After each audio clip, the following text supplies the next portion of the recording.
Des dossiers scolaires, par milliers sauvés des flammes.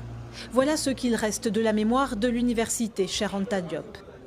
On n'a pas encore fait l'inventaire, l'état des lieux. Mais à peu près, je dirais qu'il y a à peu près 200 000 documents qui ont été brûlés. 200 000 documents.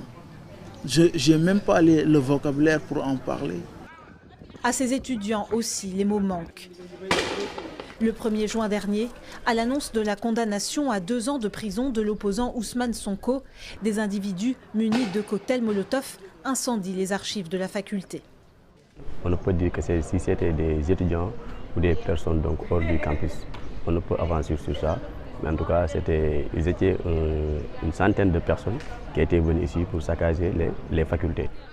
3 jours de travail ont été nécessaires pour vider la salle des archives entièrement calcinée. Des archives qui remontent à 1957.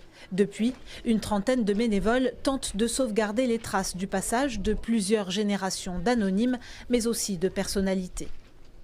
On essaie de trier, de savoir qu'est-ce qui est récupérable, de traiter ça pièce par pièce.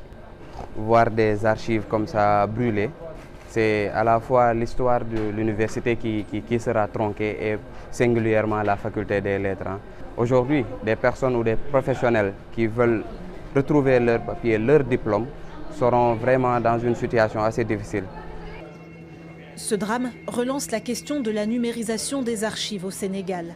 Il y a bien eu ce lancement en 2021 d'un grand projet visant à numériser 15 millions d'actes d'état civil, mais le pays accuse un énorme retard. Pour le moment, c'est dans cette location du centre de la capitale que sont conservés dans des conditions précaires ces documents jaunis par le temps, dont le plus ancien date de 1672.